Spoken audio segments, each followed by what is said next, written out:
Breaking news tech જગતમાં અત્યારે એકદમ ખળબળાટ મચી ગયો છે. કેમ? કારણ કે ગૂગલનું એક બહુ મોટું રહસ્ય એકદમ અચાનક દુનિયા સામે આવી ગયું છે અને એવું લાગી રહ્યું છે કે આપણને ગૂગલની એકદમ સિક્રેટ ડેસ્કટોપ ઓપરેટિંગ સિસ્ટમની પહેલી ઝલક મળી ગઈ છે. હા, તમે બરાબર સાંભળ્યું. ગૂગલે ભૂલથી પોતાના પર્સનલ કમ્પ્યુટર્સ માટેની next generation operating system leak કરી દીધી છે.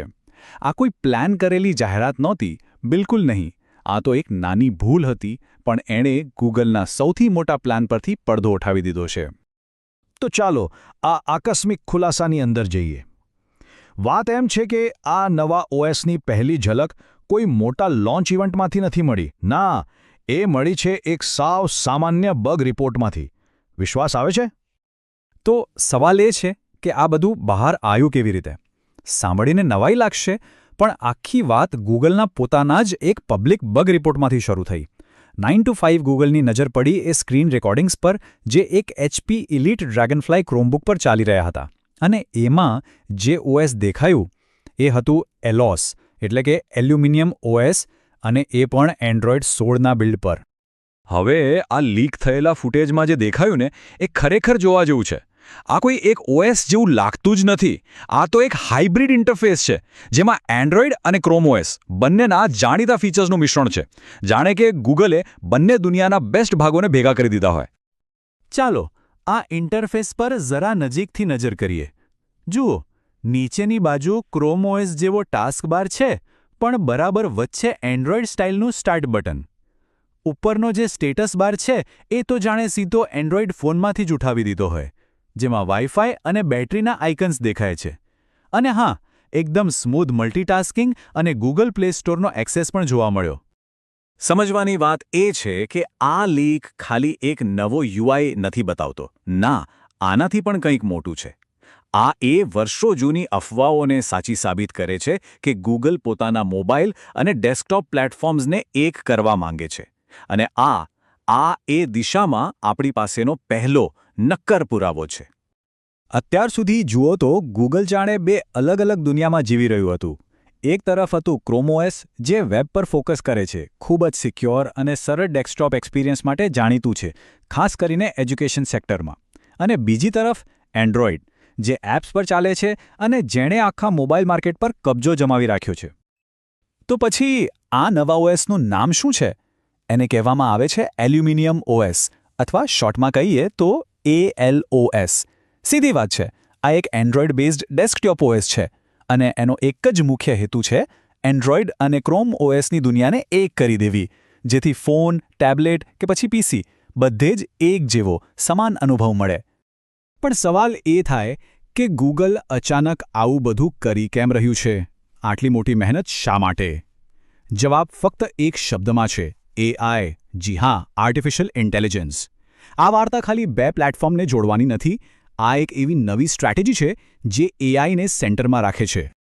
આ વાતની પુષ્ટિ ગૂગલની જ એક જોબ લિસ્ટિંગમાંથી થાય છે, જેમાં સ્પષ્ટ લખ્યું હતું આર્ટિફિશિયલ ઇન્ટેલિજન્સ AIને કેન્દ્રમાં રાખીને બનાવવામાં આવ્યું છે. હવે આનો શું મતલબ થાય? આનો સીધો મતલબ એ છે કે આપણને ગૂગલના જેમિની જેવા પાવરફુલ AI મોડલ્સનું ખૂબ જ ઊંડાણપૂર્વકનું ઇન્ટિગ્રેશન જોવા મળશે.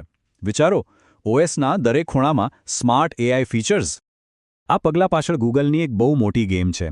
એ લોકો મોબાઈલ અને ડેસ્કટોપ વચ્ચેની જે દિવાલ છે ને એને તોડી નાખવા માંગે છે.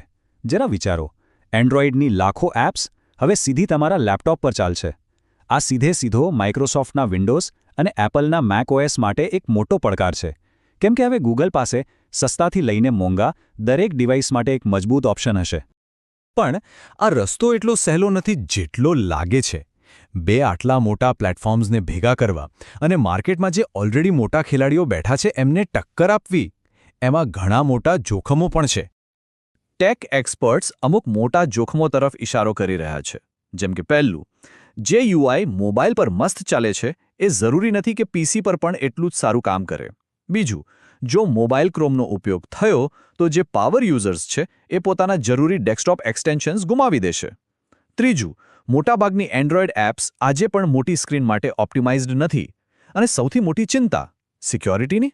શું એન્ડ્રોઇડની અપડેટની સમસ્યાઓ ક્રોમ OS જેવી જબરદસ્ત સિક્યોરિટી આપી શકશે?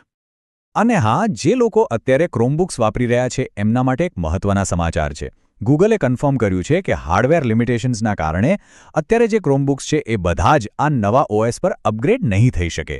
આનો સીધો મતલબ એ છે કે ઘણા લોકો કદાચ પાછળ રહી જશે. તો હવે આગળ શું? ભવિષ્ય કેવું દેખાઈ રહ્યું છે? ચાલો 2026 સુધીના રોડમેપ પર એક નજર નાખીએ અને સમજીએ કે આ બધું કેવી રીતે આગળ વધશે.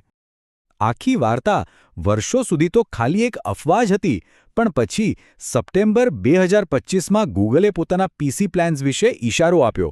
નવેમ્બર 2025માં જોબ લિસ્ટિંગ્સથી એલ્યુમિનિયમ કોડનેમ કન્ફર્મ થયું અને હવે જાન્યુઆરી 2026માં આ આકસ્મિક લીકથી આપણે એને કામ કરતું પણ જોઈ લીધું.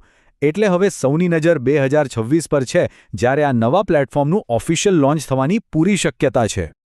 સારું, તો આ નવું OS આપણા સુધી પહોંચશે કેવી રીતે? ગૂગલનો પ્લાન 3 ભાગમાં વહેંચાયેલો લાગે છે. જે કોઈ નવું ડિવાઇસ ખરીદશે એમાં તો સીધું જ એલ્યુમિનિયમ OS આવશે. જેમની પાસે પાવરફુલ ક્રોમબુક છે એમને અપગ્રેડ કરવાનો ઓપ્શન મળશે, અને જેમના ડિવાઇસ જૂના છે એમને હાલનું ક્રોમ OS સપોર્ટ મળતું રહેશે જ્યાં સુધી એ ચાલે. તો અંતે સૌથી મોટો સવાલ એ જ છે, શું આ એક નવું AI પાવર્ડ OS આખરે ગૂગલને ડેસ્કટોપની દુનિયામાં એક સાચો હરીફ બનાવી શકશે? આ લીક એક વાત તો સ્પષ્ટ કરે છે કે ગૂગલ એક બહુ મોટો દાવ રમી રહ્યું છે. શું તે સફળ થશે? એ તો સમય જ બતાવશે. પણ એક વાત પાક્કી છે, ડેસ્કટોપ કમ્પ્યુટિંગનું ભવિષ્ય હવે પહેલાં કરતાં ઘણું વધારે રસપ્રદ બનવાનું છે.